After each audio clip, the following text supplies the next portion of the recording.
और इसमें दिल्ली से बड़ी खबर, सुप्रीम कोर्ट से मुस्लिम पक्ष को झटका लगा है। शाही ईदगाह के सर्वे पर रोक लगाने से इनकार कर दिया गया है। हाईकोर्ट के आदेश पर रोक लगाने से साफ तौर पे इनकार कर दिया गया है। शाही ईदगाह के सर्वे पर हाईकोर्ट ने आदेश दे दिए थे। फैसला सुनाते हुए हाईकोर्ट ने गुरुवार को कहा था कि एसआई सर्वे कराया जा सकता है, तो परमिशन एसआई सर्वे को मिल चुकी थी, लेकिन सुप्रीम कोर्ट ने हाई कोर्ट के फैसले को चुनौती देते हुए सुप्रीम कोर्ट का रुख मुस्लिम पक्ष ने किया था। और ऐसे में देखिए मुस्लिम पक्ष को बड़ा झटका लग गया है।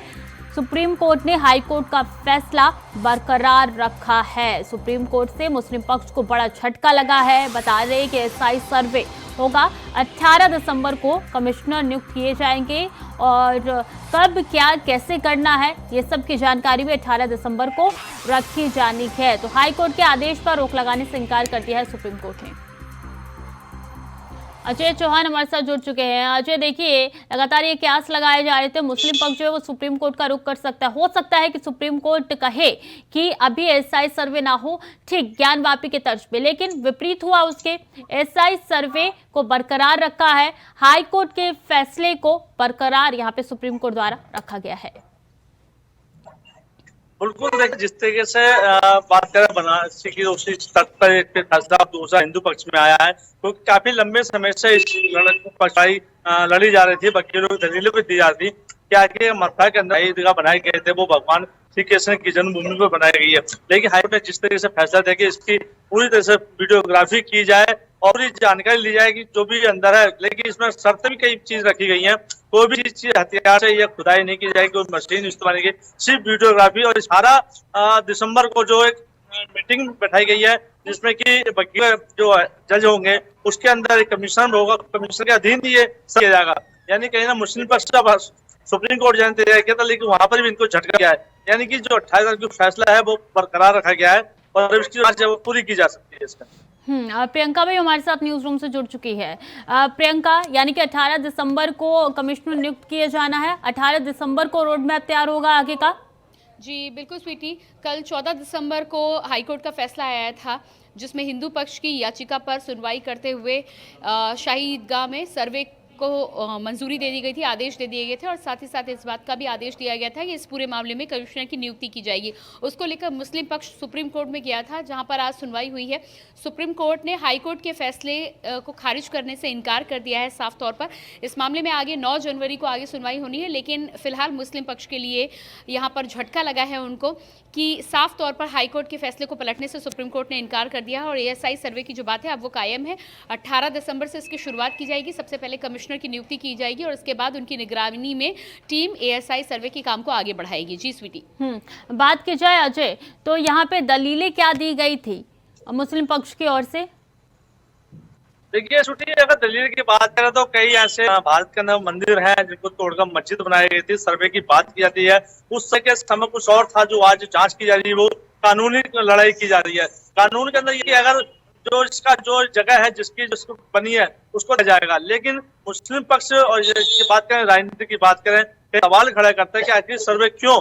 क्योंकि देखो, जब हिंदू पक्ष एक तरफ सर्वे को तैयार होता है तो वही मुस्लिम पक्ष को भी सर्वे के लिए तैयार होना चाहिए। क्योंकि पुराने इतिहास जब भी भारत के अंदर कुछ आक्रमण किए गए, मंदिरों को तोड़ा गया, उन पर मस्जिदें बन गई, तो कहीं ना कहीं देखिए सर्वे ये बताया जा रहा है कि इस ज्ञानवापी नीचे जो ये ईदगाह है तो उसके नीचे कहीं ना कहीं कंस का जो गिरह था पूरा उसमें बना हुआ है। चाहे काफी मूर्तियां भी हो सकती हैं, स्तंभ भी कमल का हो सकता है। तो देखिए जांच के बाद ही सर्वे होगा कि आखिरकार ये जो पक्ष रखता था मुस्लिम पक्ष, हमारा पुरानी मस्जिद है, शाही मस्जिद है, पुराने जमाने से चले जाते हैं, सच और झूठ सामने आकर, लेकिन कोर्ट के अधीन ही सारा काम किया जा रहा है ताकि किसी भी पक्ष को कोई भी आपस में मुठभेड़ हो या कोई बात ना हो। क्योंकि लगातार कहीं ना मुस्लिम पक्ष यही कहता है कि हमारे धर्म है, हमारे धर्म को ठेस पहुंचाई जाती है, एक ही पक्ष की बात कीजिए। और इस समय बीजेपी सवाल खड़ा कर देते हैं, क्योंकि बीजेपी की सरकार है, वो कुछ भी कर सकती है, लेकिन सच्चाई के सच के साथ झूठ को सरकार करती है। कोर्ट का फैसला है, दोनों पक्ष को मत चाहिए।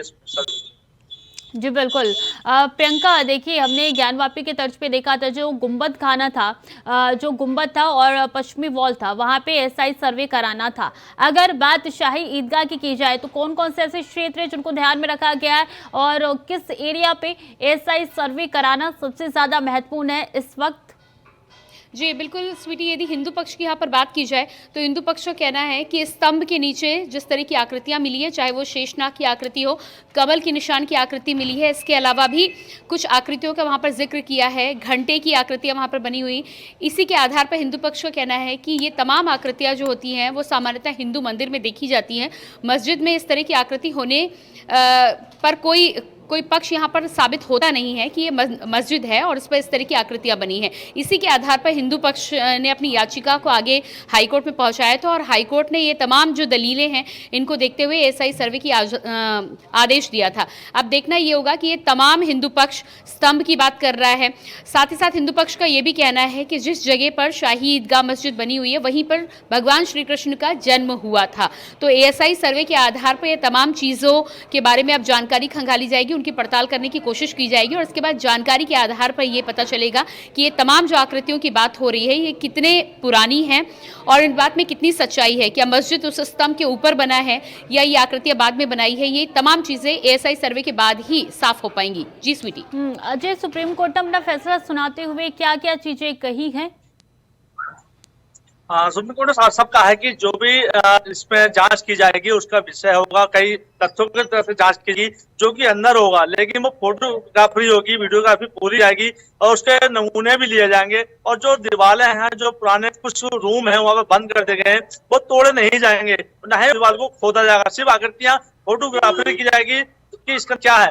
तो देखिए, कहीं ना कहीं जो जांच का विषय वो संगीन है। कई विषय मुद्दे हैं कि लोग कहते हैं नहीं होता, जैसे ज्ञानवापी की बात कर लें, वहां पर भी यही सवाल खड़ा होता था, लेकिन जब जांच की गई तो पूरा हिंदुत्व का सामान निकला, शिवलिंग निकला, कई आकृति मूर्तियां भी वहां निकली, वही यहाँ पर इस तरह से। तो लेकिन लगातार कहीं ना कहीं मुस्लिम पक्ष जो कहता है कि हमारे साथ जाति जाती है, तो देखिए सुप्रीम कोर्ट का फैसला है, जब आता है तो उनको मानना चाहिए। एक तरफ आता है तो अच्छा है, नहीं आता तो भी कि हिंदू को सपोर्ट किया जाता है। तो कहीं ना कहीं जो मंदिर है उसकी जांच की जाएगी और इससे अन्य और भी कई ऐसे मंदिर हैं जहां पर उनकी जांच तैयारी चल रही है, उस पर भी हिंदू पक्ष ने याचिका दायर हुई है इसके अंदर। प्रियंका, देखिए, इसका राजनीतिक एंगल भी जोड़ा जा रहा है विपक्ष की ओर से। विपक्ष इसको 2024 के लिए अहम मुद्दा मान रही है, वाराणसी के तर्ज पे भी, ज्ञानवापी के तर्ज पे भी, और दूसरा शायद का जो कि मथुरा में स्थित है। जी बिल्कुल स्वीटी, भारतीय जनता पार्टी के लिए तो पहले से ही एजेंडा था अयोध्या काशी के बाद मथुरा की बात, और ये तमाम नारे भारतीय जनता पार्टी के कार्यक्रमों में पहले से ही लगते रहे हैं और जिस तरह से लगातार इस पर हिंदू पक्ष आगे बढ़ रहा था, कहीं ना कहीं ये बीजेपी के कार्यकर्ताओं के एजेंडे में भी थे। और जाहिर सी बात है कि अब क्योंकि 2024 का चुनाव बेहद नज़दीक है तो ये चुनावी मुद्दा होगा, लेकिन देखना होगा क्योंकि ये मामला कोर्ट में जा चुका है तो अब इस तमाम फैसले के लिए कोर्ट के फैसले का ही इंतजार करना होगा। जिस तरह से हाई कोर्ट का फैसला आया है, लेकिन मुस्लिम पक्ष ने अब सुप्रीम कोर्ट में चुनौती दी है। 9 जनवरी को अगली सुनवाई होनी है, तो अब देखना ही होगा कि सुप्रीम कोर्ट का फैसला क्या होता है, क्या उससे पहले एएसआई का सर्वे पूरा कर लिया जाता है। ये तमाम जानकारियों के बाद ही इस पूरे मुद्दे पर बात क्लियर हो पाएगी। जब फैसला आ चुका है तो 9 जनवरी की सुनवाई में क्या कुछ अहम हो सकता है? जी, मुस्लिम पक्ष का अभी भी ये कहना है कि एएसआई सर्वे को वो मंजूरी नहीं देते। जिस तरह से ज्ञानव्यापी में उन्होंने सर्वे पर रोक लगाने की बात की थी और सुप्रीम कोर्ट का दरवाज़ा भी खटखटाया था, हालांकि सुप्रीम कोर्ट ने पहले उसमें रोक लगाई थी, बाद में इजाज़त दे दी थी, जिसके बाद एएसआई सर्वे हुआ है और 18 दिसंबर को इसकी रिपोर्ट भी सबमिट होनी है। लेकिन इस पूरे मामले में क्योंकि अभी सुनवाई चल रही है, फिलहाल इनकार कर दिया गया है, लेकिन अभी भी काफ़ी ऐसे पक्ष हैं जो मुस्लिम पक्ष रखना चाहेगा सुप्रीम कोर्ट में, उसको लेकर 9 जनवरी को आगे जुरह की कार्रवाई यानी कि सुनवाई हो सकती है। अच्छा, लगता है अब ये मामला काफी लंबा खींचने वाला है, 2024 में इस पे पूरा लग सकता है। ये इसलिए कहा जा रहा है क्योंकि जो ज्ञानवापी में एसआई सर्वे हुआ था वो जुलाई में हुआ था, रिपोर्ट उसकी अभी तक पेश नहीं हुई है। रिपोर्ट पेश होने के बाद भी क्या निष्कर्ष निकल के सामने आते हैं उसमें भी लंबा वक्त लग सकता है। तो अब ये जो शाही ईदगाह वाला मामला है उसमें भी लग रहा है कि 2024 का भी पूरा साल खींचेगा क्या? बिल्कुल, देखिए, समय तो लगता है इसमें क्योंकि दिसंबर तो खत्म हो चुका है और जो जांच के 28 तारीख से गठित किया जाएगा, इसमें जांच समय लगता है। देखिए, 2024 के जो चुनाव होंगे शायद इसी पर लड़े भी जा सकते हैं। इसी को विपक्ष लगातार बीजेपी पे हमलावर है। क्योंकि इससे पहले राम मंदिर की बात कर लें या ज्ञान वापी की बात कर लें, वो भी इसी तरह से चुनावों के समय पे ही चाव में रहते थे। लेकिन इस बार जो मथुरा की बारी आई है वो कहीं ना कहीं अहम है। और पहले भी अभी शायद एक हफ्ते पहले हिंट दिया गया था कि अब क्या उद्घाटन होगा, कोई बड़ी जगह होगा, यानी भगवान श्री कृष्ण के जन्म स्थान पर पीएम मोदी उद्घाटन भी कर सकते हैं, ये भी चर्चाओं में था। तो उसी में विपक्ष भी लगा कि आखिरकार चुनावों के समय ही राम मंदिर हो या कृष्ण मंदिर हो या अन्य विष्णु मंदिर हो, तो उन पर ही सवाल किया क्या बीजेपी खाली एजेंडा मंदिरों को लेकर। लेकिन ये सत्य है कि जो मंदिर तोड़े गए थे उनको मस्जिद है, तथ्य सबूत है, ऑप्शन नहीं, हजारों वर्ष पुराने सबूत है, वो कोर्ट में पेश किए गए थे कि फला किताब में लिखे हुए थे यहाँ पर मंदिर था। जो 2 एकड़ से अधिक जमीन है वो उनके कब्जे में है, जो 10 एकड़ के आसपास जमीन है वो मंदिर के कब्जे में है। तो हिंदू पक्ष है कि पूरी जमीन मंदिर की है, मंदिर को मिलना चाहिए। अब तो ये विषय है कि जांच कब तक पूरी होगी और एसआई की जांच होगी, क्योंकि उसके बाद ही सबूत सामने आएंगे आखिरकार इसके नीचे है क्या। तो तथ्य अभी तक सब छिपा हुआ है इसके अंदर। प्रियंका, हमने AIMIM के अध्यक्ष जो है असरुद्दीन ओवैसी जो चीफ है उनका बयान सुना था। उन्होंने कहा कि ये पहले मामला निपट चुका है, आपसी इसमें रजामंदी हो चुकी थी, मामला निपट चुका है, जानबूझ के अब उठाया जा रहा है। तो ऐसा वाकई में है? पहले ये मामला निपटा गया था, पहले भी ये मुद्दा लगातार उठाया जा रहा है? देखिए स्वीटी, ये मुद्दा लंबे समय से चल रहा है, लेकिन कोर्ट में जब ये मामला गया है तो कोर्ट में इसकी सुनवाई भी होगी और फैसला भी आया। जिस तरह से हाई पक्ष का रुख किया था हिंदू पक्ष ने, अब इस पूरे मामले में हाई कोर्ट ने अब फैसला दे दिया है। तो जाहिर सी बात है कि इससे पहले कुछ भी हुआ हो, लेकिन एक बार फिर से जब मामला हाई कोर्ट में गया है तो अब हाई कोर्ट के आधार पर सर्वे का आदेश हुआ है और सर्वे भी होगा। जी बिल्कुल प्रियंका, देखना होगा क्या कुछ निकल के सामने आता है। 9 जनवरी को आप दोनों बने रहिए हमारे साथ, लेकिन सुनाते हैं उससे पहले कि क्या इस मामले में अब प्रतिक्रिया निकल के सामने आ चुकी है।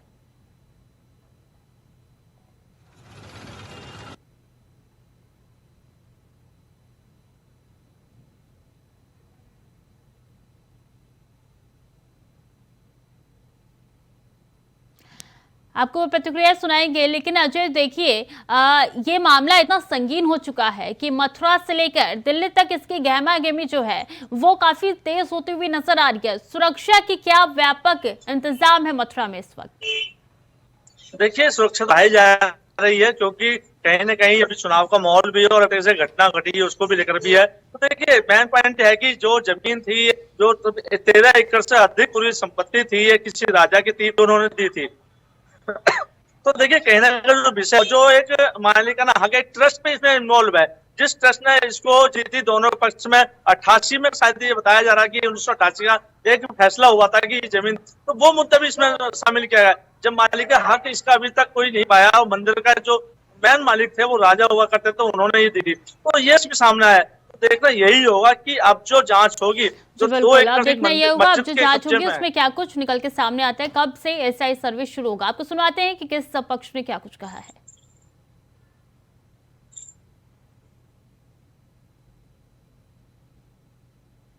Board had challenged the order passed by the Honorable Allahabad High Court for appointment of Advocate Commissioner before the Honorable Supreme Court today, and they sought for stay of the proceedings before the Allahabad High Court. The Honorable Supreme Court has refused to stay the proceedings, and the Honorable Supreme Court has fixed the matter so far as challenge to the transfer order is concerned on 9th of January.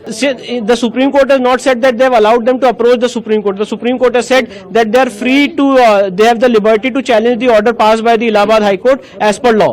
So whether the matter will go before the division bench of the Allahabad High Court or the Supreme Court will be advised by the councils of Shahidganj. Vishnu Shankar Jain को सुन रहे थे आप, जो कि हिंदू पक्ष के वकील है। और प्रियंका, ये विष्णु शंकर जैन चाहे कोई भी इस तरीके के विवाद हो और कोई भी मामला हो, उसमें लगातार ये हिंदू पक्ष की ओर से स्टैंड करते आए हैं, हिंदू पक्ष का केस यही लड़ रहे हैं और इन्हीं की अध्यक्षता में अब देखिए लगातार एक के बाद एक केस जो है हिंदू पक्ष की ओर बढ़ती हुई नजर आ रही है।